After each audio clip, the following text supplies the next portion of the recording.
Welcome to Not Starving Artist, the podcast. I'm your host, Brooke Benson, money coach and equity actor. I am your financial cheerleader, here to help you build your financial confidence and have power over your money. The best part, no budgeting or bi-weekly paychecks required. I went from being a broke BFA grad having weekly panic attacks about money to a financially confident, wealth-building actor and business owner. Money gets to feel fun, simple, and sexy, and I am going to show you how. Hey everyone, welcome to my brand new podcast series, Inside One-on-One Coaching, where I'm giving you an inside look on what a private money coaching call is actually like, and to show you how much can shift for you from just one single coaching session. These episodes are real one-on-one coaching calls. Some are with current and past clients, and some are people I've never coached before, and everyone has given permission for these calls to be shared with you here. A full one-on-one coaching package is 3 months long with weekly coaching sessions, unlimited text and voice messaging support with me, and access to the full video curriculum from my signature group coaching program, Cashed Up Creatives. One-on-one coaching is for creatives, business owners, and those of you whose brains just have a hard time following traditional money advice. You'll get personalized strategy and support to help you understand your numbers without a spreadsheet, fully fund your savings, invest your first $1,000, spend money guilt-free, and finally build a relationship with money that feels easy and supportive. The investment for this package is $4,000 or 3 monthly payments of $1,400. You can book a sales call with me to learn more about one-on-one coaching and what that would look like for you, and the link is in the show notes. Let's get to it. Hello. Hey, Kara, it's so good to see you. It's good to see you too. How's it going? It's going good. Oh, I'm so excited to hear about all of the things that you've done in I'm glad. adjunct professor. Okay. Yes, it's been a year. I'm sure. Okay, so just to start, I want to dive right into coaching. Just give me a little update. I read your intake form, but talk Cool. to me about what is on like the forefront of your brain right now of where you want to focus this call. Yeah, sure. And just make sure. So I have a mic in. Just it sounds okay, wise for you. Yes, it does. Okay, great.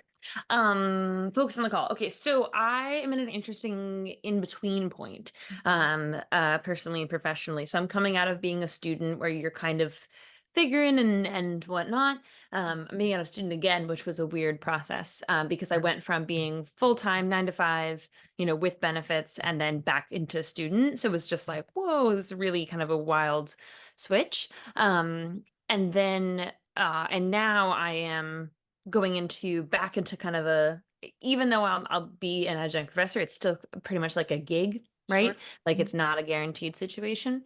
And I'm getting married, and so now it's not just me. Yeah. I mean, it hasn't been for a bit, but it is now a conversation of like, okay, well, how do I make sure that I'm communicating and planning accordingly, because I'm actually in a situation job wise that I haven't actually been in my adult life, like kind of like post undergrad, which is like back in this kind of, all right, I'm just taking the contracts as they come.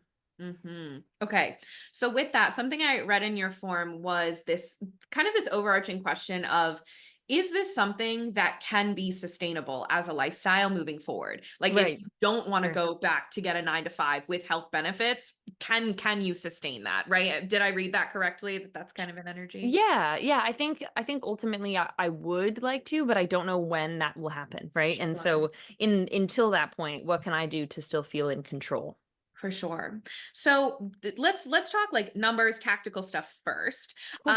Tell me about so these income sources. How much do they fluctuate? What's like the least you would bring in a month? What's the most? How is that working out for you right now? Sure, I'll give you as much information as I have, which is very little. Sure. I am at a place where I've not been told what I'll be compensated for totally. For the fall, I have a rough estimate of what that would look like. Um, and it could be the top end of that would be 10 grand for the fall. Okay. And that would be on a month to month basis. Yeah, but but I have not been told it, or actually I don't know if it's every 2 weeks. I don't know if it's month to month. So I don't have a ton of information about where I'm at moving forward, but that's where we're going for the moment. Okay, cool. So talk to me about, right, getting married soon, right? You have what's your partner's name? Jonathan. Amazing. So tell me about the conversations you and Jonathan have had, right? Like what you want to contribute, bring to the table. Like, tell me more about that. Sure. So he is overly employed. And so he's in a position where he's like, you can do what you need to. Like, I'm not worried about it. Like, our rent is not a big expense. It is something he is very comfortable covering on his own and has been. And so, but it's a very uncomfortable place for me because he's saying, don't worry about it. Like he said to me yesterday, oh, but you don't need to make any more than that. And that's such an insane statement.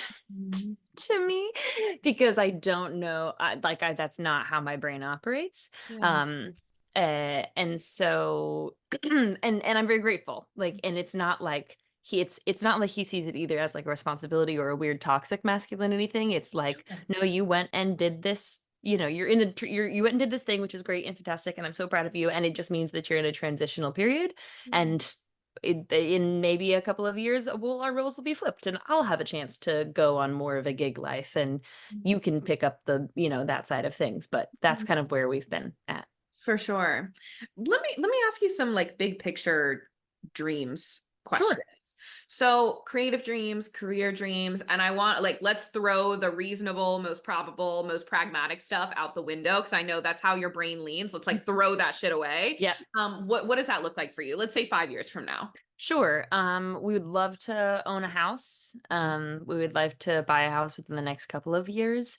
Um, and I would love to, so like career wise, I would love to be in a place where I have something that I like. I don't and some days love, but it's Mhm. okay. But so if we're throwing it out the window, then yes, something I love that does take up the majority of my time, that I get to just donate myself to a place. Mhm. I would love for that to be a college or university. Um, in a way that I get to work with the community too, in a way that I get to continue and I have the space and availability to continue the artistic projects that I work on. And those are just like, those are not anything I need or have to do. I get to do those. Yeah. Okay.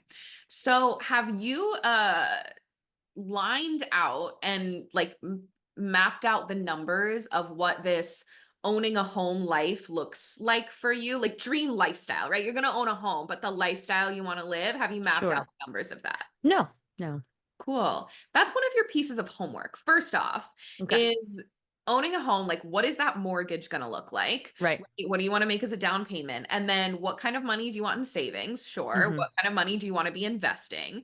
But then also, what are the lifestyle things you desire? How much do you want to be spending every month Right. on eating out, shopping, whatever? So then with that, we've got a monthly expenditure, right? And this Hmm. is something you and Jonathan can do together, right? Like Hmm. saving together. And then with that number, it's like, okay, so if it actually then looks like you only need to be making maybe 10,000 extra a year, Right. that's so doable. Or if it's like, oh, this is like a huge extra chunk of money based on what we Sure. want. So it's going to cause you to move in to take different action, right? Depending on what that is, rather than just it's going to take a lot more money to live the life we want. Let's put numbers to it. Hmm. Anything coming up for you there as I say that to start? Yeah, no, I think definitely. I mean, we happen to live in an area and want to buy a house in an area where it is fairly affordable, which is wonderful. But I think we do that with knowing that then there's other adventures in our life that we want to have and be doing. And that we want the ability to travel and to do things and to say, oh, 10 years after that, let's buy a little shack down the shore. And that way we have, and so there are definitely real numbers that can be put in place with that. For sure. When you talked about a career that you like and some days love, do you have an inkling in what that would be, right? Is it purely working out of college or could there be other things that that is? Sure. Yeah, I think that there's a mix of things that is, and the job descriptions for what that is changes all the time, and it changes like based on the institution in place, right? So Yeah. like, there's positions, oh my gosh. There are positions at specific institutions that are like community engaged positions. And they are, so let's say it's working with the art students to create art projects that combine both work inside and outside the institution. So it's that kind of thing where I'm getting to work with young people, I'm getting to teach, I'm getting to participate, but I'm also not sitting in an ivory tower somewhere typing away, researching one kind of species of frog, which is great. If you want to do that, like knock yourself out. But like that's not, I'm I'm a not frog girl. Careful what you say right. about the frogs.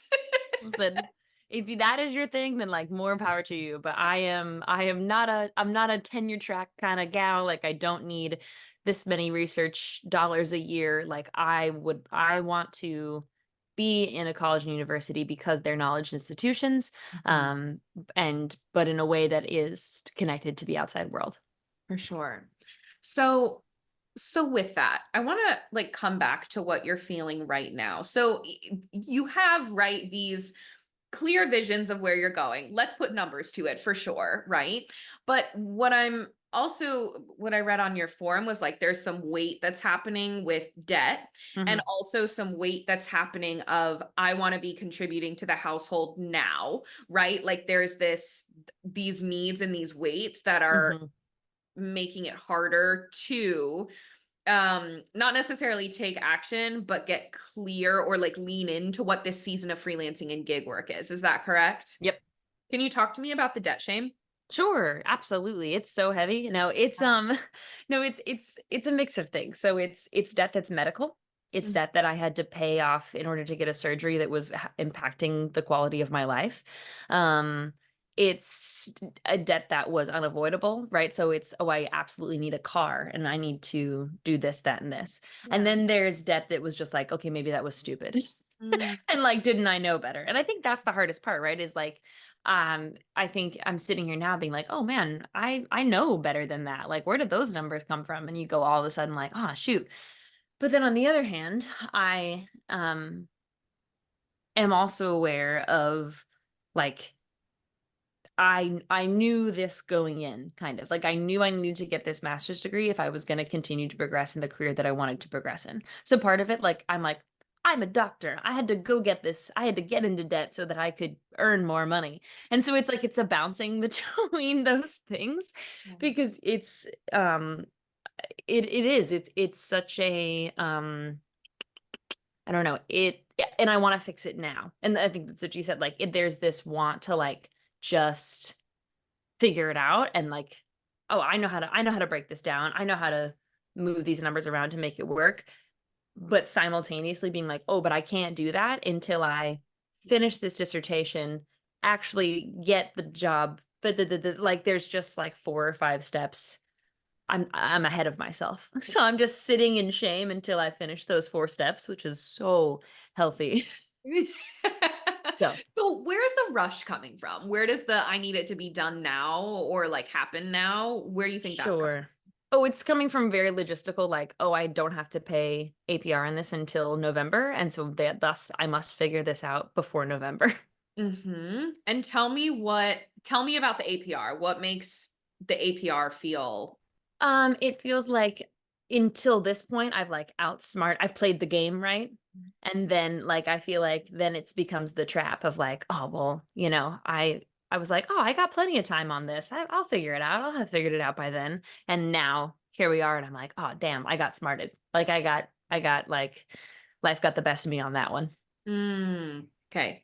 I'm hearing some heavy sentences. Life got the best of me on that one. You're smarter than this was one of the things I heard. These are like really mean beating sticks that are happening. Yeah, very true when you So, say it out loud. yeah, right. When you hear it back to you. Right. The credit card specifically, the credit card debt is the one with the looming APR in November. Yeah. What went on that credit card specifically? Um, car, surgery, um, car, surgery, a number of wedding purchases and things. Okay. Some of which will be negated by when we sit down and say, okay, what did you buy? What did I buy? What did we figure Yeah. out? Um, and then living in Dublin. Sure. Okay. So I have you done any like debt shame work yet? No, no, I have not. Great. So I'm going to give you some homework. Amazing. So you're going to write a letter to your debt. Now, this is one of my favorite exercises when it comes to debt because what it's going to force you to do is fall back in love with what you spent money on when you accumulated that debt, right? Fair. Which is like the most icky feeling before you actually do it. I'm Yeah. assuming everything in you is wanting to resist that right now, right? Um, Yeah. so writing a letter to that debt, and you could write, because you have like very specific things that it went towards, you could Hmm. say, dear medical debt, dear X amount from car payment, dear X amount from living in Dublin. Right. And I want you to think about everything that spending that money gave you. Hmm. Can we talk about which one feels the most you're smarter than this debt? Sorry, I'm trying to write that down before I forget. Um, which one feels the smarter? Oh, the living in Dublin debt. Yeah, That tell me one. about what you spent while living in Dublin. Um, let's see here. So I actually would need to really go back and like very Mm. specifically look at everything. Um, Tell me why it feels like, why it's creating the thought you're smarter than this. ah, um, I think because and then it could totally be that like in my head I spent it on dumb things, but I think if I went back, I'd be like, oh, I ate out once that week. Like, I think that if I like really went back and looked at it all, I have like stayed away from it because I'm like, I don't want to think about that. Um, let's see. So are you kind of asking like specifically like where there things it went to or No, just I think I've got the answer that I was wanting to hear, is like it was just kind of the energy of spending money on life stuff rather than it being like a specific thing like a car or a medical thing, right, right, right? right. Yes. When you went to Dublin, what was your expectation about spending and income? Ah, my expectation was that I knew I was taking out loans and I knew that I was putting myself into debt to do this. And Mhm. I had a conversation with my partner in which I said, I don't really think I want to do this. And we did the math on it and he was like, I just don't want that number to keep you from this. Yeah. And he's like, and we had the conversation of like, well, what would you do if you didn't go? Like, what options are on the table if you didn't? Mhm. And what does this add to your life in the long run versus can we handle this number and this payment? And like and so there was a there we I mean I took out the loans and I used the credit card knowing what I was going to get into. And I think ultimately I did have a plan of getting part-time work and I took little gigs here and there where I could. But the degree was such that like that didn't like I couldn't do Yeah, that. Um and I yeah, I just didn't have the capacity and time to be able to really work that actively. yeah, Um and definitely not like job seek. That yeah. was because I have the benefit and the bummer of I've I don't have I've not worked a coffee shop. I've not worked retail. I've not done restaurants. So like I couldn't just like walk downtown and like I felt like that. I felt like I couldn't walk downtown and like pick up a gig. I probably could have. But Yeah. I think it was a mix of things that like I decided that I was going to pick up a couple of like I did a website here, I did some other stuff there. I worked on somebody's social media and I just like caught a little as much as I could and felt like I was able to maintain while being there. For sure. So I think I see what happened here. So when you went to Dublin, you signed off on the loans you were going to take out. Yeah. Did you sign off on the amount of money you were going to spend on just living? Not particularly. Like I Okay. didn't I made a loose budget for myself in terms of like I knew what I needed to have. Mhm. But I didn't set myself up necessarily like with a lifestyle spending plan. Sure. So that paired with the like sneaky thought, even though you may have said out loud, like, yes, I'm going to go into debt and spend more money than I'm making during this season, you had Right. a sneaky thought that was like, yeah, but I'm going to get part time work and I'm going to pay for it and I'm not going to have any debt coming. Right. Right. Like that thought then set up an expectation that was completely unfeasible being a full time Right. student. Right. Right. So then, of course, on the other end of it, now the expectation was not hit. And so Right. that's what's causing the, oh, fuck, this wasn't what I expected, even though it's 1,000% what you expected. You just Right. forgot. You forgot that you Right. I decided to forgot that do I had this. planned this out. Yeah. Yeah, exactly. Yeah. So, okay, let's talk APR for a second. Hmm. So you're gonna write the letter to your debt and you're gonna Hmm. thank it for everything, Right. everything it did for you. And you're gonna Right. fall in love with your debt and you're gonna say, thank you. I'm so excited I get to pay you off. I'm so glad that I had access to a credit line to get the surgery I needed to not be Yeah. in pain or whatever was happening, right? That you Yeah. needed the surgery for. Thank God you had a line of credit. I Right. think we forget how incredible having a line of credit even is, especially Right. as women, right? Right. Like that is a very new capability that we've had that's beautiful. Right. And now you get to like decide how you want your relationship to be with it. Right. So, with that being said, writing the letters and then APR, right? Because I don't, that looming like November 2024, right? Like SOS, I need to be able to pay this off before that. When Yeah. you're still in this world of, okay, I've got this adjunct professor gig, question mark on other gigs, right? Right. Still job searching, whatever it is. So we want to neutralize paying interest for Right. now. Neutralize it so that you can pay it off quicker and pay it off with less stress Hmm. and be able to focus more on making more money, right? Like Right. focus less on the debt, focus more on making more money. Interest is a fee you pay to borrow money and to pay something over time. So Right. it's not something that's being like thrown at you unfairly. You're choosing to pay for a service basically, Right. right? What comes up Right. when I say that? Or tell me more about your APR thoughts, your interest. Yeah, I guess, yeah, I think, well, I understand that, like, and I do, Intellectually, yeah, right? But not. exactly, right? Like, it makes sense on a, like, a money level, and you're like, okay, yeah, no, I need to pay this in order to, like, live my life the way I am right now, or just whatever it is. I think there's still this, like, um having watched all of the financial videos and seen the tricks of like, oh, but if you just use your credit card, but then you pay it off, you get the points and you this and like, oh, you're a savvy person. And like, so it's like only dumb people pay interest. And I know that's like not the like vibe, but like those are the intrusive thoughts that like come into my brain. Right. But if that's the soundtrack playing in your brain, then that's the soundtrack, right? You have Right. to, even though you can intellectually know, like, oh, I could thought work that, or like, I know that's not the Right. most helpful thought, it's still in there, right? We have to validate it. Yeah.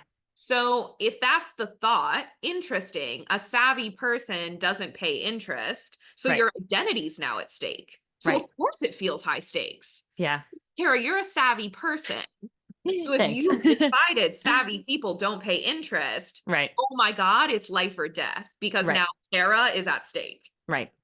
So let's rewire what being a savvy person means. Right. What if being a savvy person means leaning into your partner's support at this moment so Hmm. that you can kind of slingshot energy of like pulling yourself backwards a little bit to then skyrocket forward? What if you spent this whole summer creating and discovering what that dream career is going to be for you that's going to pay you triple what you're earning now, or like building up all of these different gigs that are Right. going to pay you triple, right?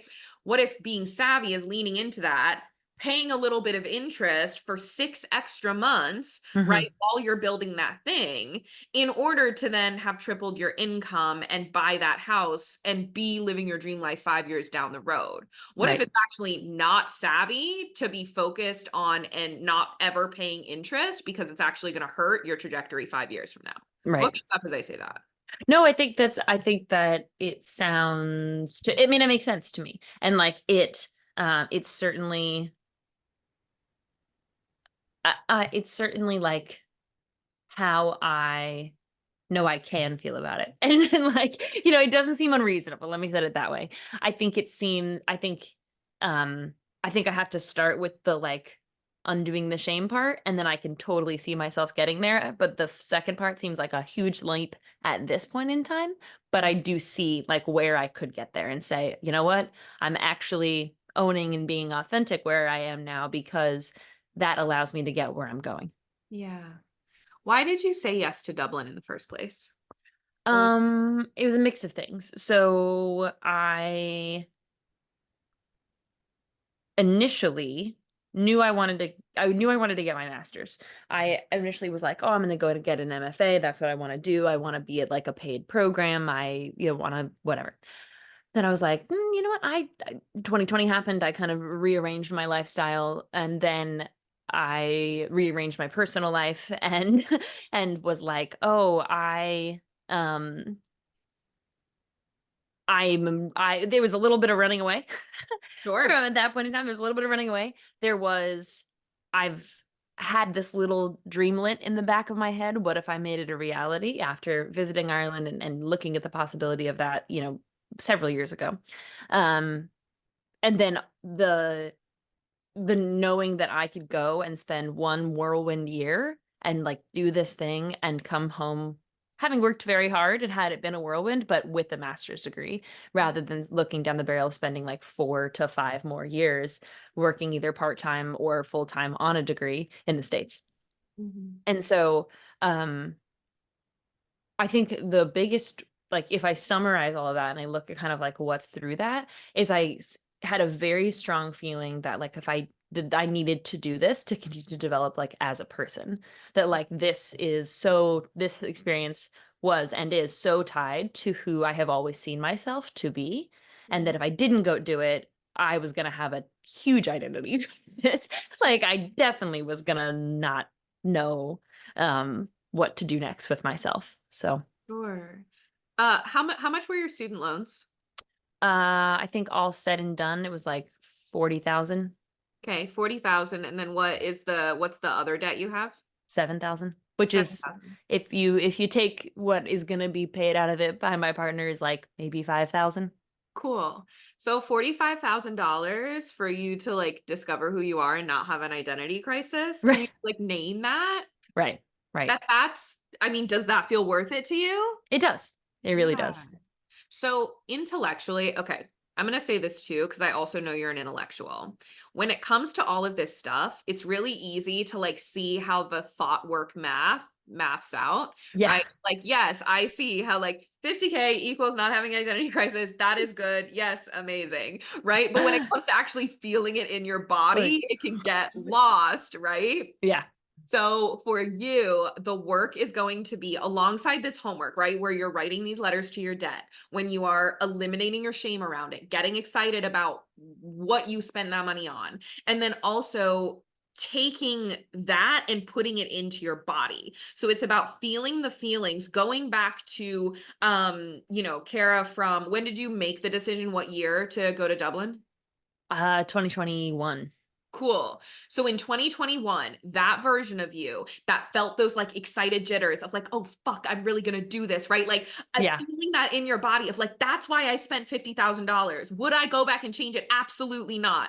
And Right. doing that work as many times as you possibly can throughout the day whenever you start to slip. Because Right. the shame stuff isn't going to be solved up here in your brain. It's Right. going to get solved in your body, but Mm. sometimes you need to put it on paper to be able to reference as you're getting it into your body, right? Yep. Yes. No, it's 100% true. Yeah. Anything 100% else true. coming up for you here? No, I think that is I'm in a season. I am in a scarcity season. Mm. And so I think that like that and the ability to do that feels so good because I feel I'm inclined to go back to that space. I want to go back to that space. Right. Um and like at this moment I am like inspired by that idea of myself Yeah. who's like stoked and confident in where I'm at and what I'm doing. Yeah. And even I'm going to throw one last exercise at you here too, to again, like get it in your body. Put yourself in that house 5 years from now, right? Doing that career that you like all days, love some days, right? Put yourself there. Right. And I want you to talk to the version of you now, right? And like have this conversation in your brain, put yourself in front of you on a chair, whatever. and say things like, I'm so fucking glad that you went to Dublin, because here's all of the things. I know you were scared shitless during that summer of 2024 because you didn't know how the money was going to come to you, but it did. And here's how it did, right? Like actually visualizing the slingshot energy, because it feels really scary when you're pulling back, but then it's going to shoot you forward. What's coming up there? Ooh, so many emotions. Yeah. Those are big feelings, Yeah, good. And like, yeah, let yourself cry about this too. Like, let yourself feel these big Oh, yeah. feelings. Yep. Cool. Yeah. Amazing. Yeah, no, it's like, it's very funny. It feels very, yeah, I don't know if you've had this in your life, but like, you're like, oh, I just need to go back and like have a drink with the past version of me and, Yeah. and like check myself a little. Yep. And thanks to our imaginations, we can. Some may call it inner child work, but Right. But yeah. I'll have a glass of wine with 22-year-old me, and we'll have a little chitty chat. Or how the fuck old am I? 25? I don't know. I don't, I don't, whatever. It's all a blur. We're in a time warp now, Version. right? Exactly. And just like, because it's like, it's so true. And I'm like so happy to have this chat, because I feel like it is so impossible for me to take this outside of my brain sometimes. And so it's like so wonderful to just like have this like exchange and be like, God, you're so right. And like the little thing in the back of my head's like, yeah, she is. Like, Oh my we God. told you.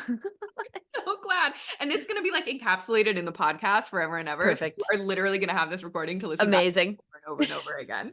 I'm so excited for you, and I'll be sending you all the good energy too throughout this Thank you. summer. And like, again, just like visualizing that slingshot energy, right? You're just in that pullback, but the pullback does get released. I believe you. Good. You should. All right, Kara, it was so lovely to see you again. Thank you so much, Brooke. Have a great rest of your day. You too. Bye. Bye. Thanks so much for tuning in. Come join me on Instagram for more on how to build a simple, sexy relationship with your money. My Instagram handle is @NotStarvingArtists. And if you want to dive deeper with me, head to the show notes to learn more about one-on-one coaching. If you love this episode, subscribe, leave a review, and share it with a friend that you want to get rich with.